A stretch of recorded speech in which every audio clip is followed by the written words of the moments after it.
प्यारे विद्यार्थियों नमस्कार, सभी को राधे राधे, जय श्री कृष्णा। और आज हमारे लिए इंपॉर्टेंट है प्यारे विद्यार्थियों पेपर भूगोल का।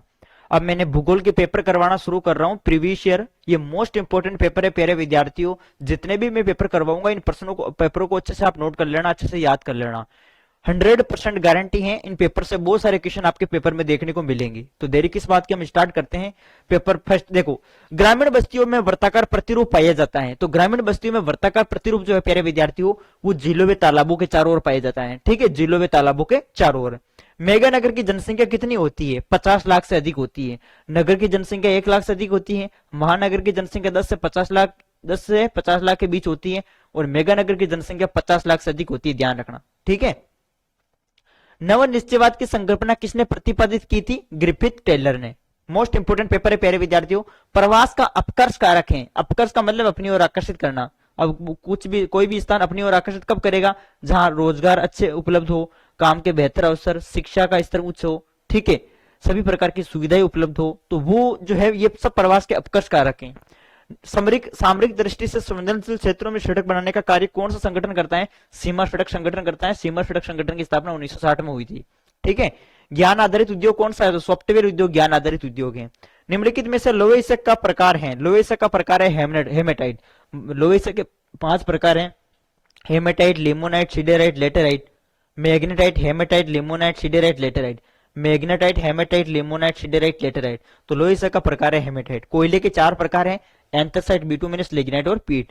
खरीफ की फसल है। खरीफ की फसल है चावल, मक्का, मूंगफली, चावल, ये सब खरीफ की फसल है। गेहूं, जौ रबी की फसलें हैं। ठीक है, 2011 के अकॉर्डिंग जनगणना के अनुसार सर्वाधिक जनघनत्व वाला राज्य कौन सा है? तो बिहार है। बिहार का कितना जनसंख्या घनत्व? 1102 व्यक्ति प्रति वर्ग किलोमीटर। और भारत का जनसंख्या घनत्व है 382 व्यक्ति प्रति वर्ग किलोमीटर। न्यूनतम जनसंख्या, ये सर्वाधिक पूछ रहा है बिहार। न्यूनतम पूछता तो अरुणाचल प्रदेश होता, 17 व्यक्ति प्रति वर्ग किलोमीटर। ठीक है, यह रिक्त स्थान की पूर्ति करनी है। विश्व में उच्चतम लिंगानुपात लेटविया देश का है। ब्राजील में कॉफी के बागानों को फेजेंडा कहते हैं। भारत में वायु परिवहन की शुरुआत 1911 में हुई थी। जल संभर प्रबंधन के लिए अरवानी पानी संसद कार्यक्रम राजस्थान के अलवर जिले में चला था। तो ये ऑब्जेक्टिव क्वेश्चन है प्यारे विद्यार्थियों। फिर यहाँ पे देखो, संचार के व्यक्तिगत साधनों के नाम बताओ। तो पत्र है, इंटरनेट है, मोबाइल फोन है, तार है, ये व्यक्तिगत साधन हो गए।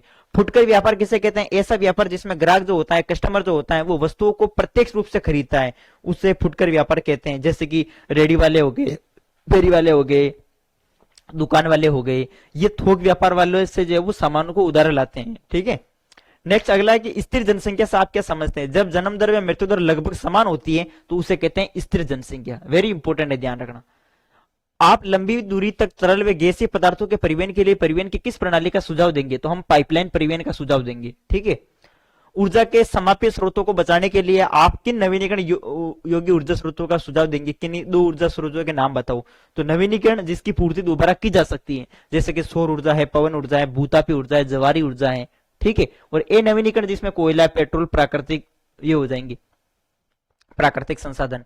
भारत में खनन नगर के 2 उदाहरण लिखिए, रानीगंज और झारिया। खनन ऐसे नगर जो खनन कार्य के लिए प्रसिद्ध हो। प्रवास के 2 आर्थिक परिणाम लिखिएगा। प्रवासी द्वारा भेजी गई हुंडी से घर का खर्चा चलता है। गंदी बस्तियों का भी जो है प्रादुर्भाव होता है। ग्रामीण क्षेत्रों में कृषि विकास में सहायता मिलती है। ठीक है, तो ये मतलब प्रवास के आर्थिक परिणाम आप लिख सकते हैं।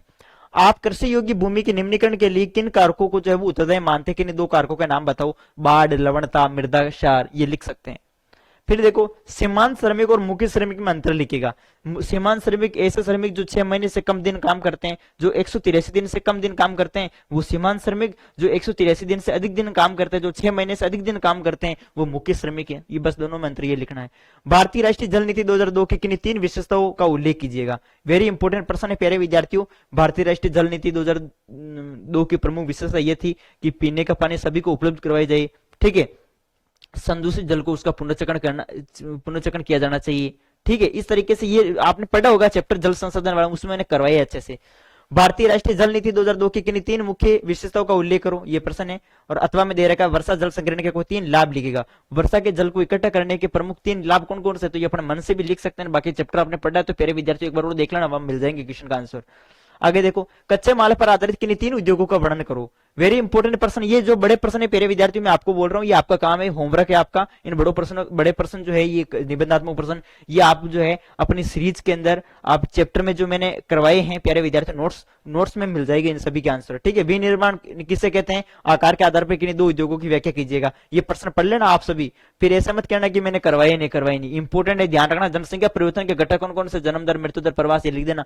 जनसंख्या के वेतन को प्रभावित करने वाले 3 आर्थिक कारकों की व्याख्या कीजिएगा। आर्थिक कार्य में खनिज है, नगरीकरण है, औद्योगिकरण है, फिर उनके बारे में आपको लिखना होगा। ठीक है, भारत में चीनी उद्योगों की उपस्थिति व वितरण की विस्तृत व्याख्या कीजिएगा। ये देखो, फिर भारत में उद्योगों की उपस्थिति को प्रभावित करने वाले किन्हीं 3-4 कारकों, वेरी इंपॉर्टेंट, 100 प्रश्न देखने को मिलेंगे ये प्रश्न। फिर अगला देखो 35वां, गैर निर्वाह कृषि व विस्तृत वाणिज्य नाश कृषि की तुलनात्मक विवेचना कीजिए। अथवा में दे रखा है रोपण कृषि से आप क्या समझते हैं, रोपण कृषि की विशेषताएं व क्षेत्रों की विवेचना कीजिएगा। तो ये प्रश्न आप अच्छे से आप खुद कवर करना प्यारे विद्यार्थियों, मैंने तो सब कुछ करवा रखा है।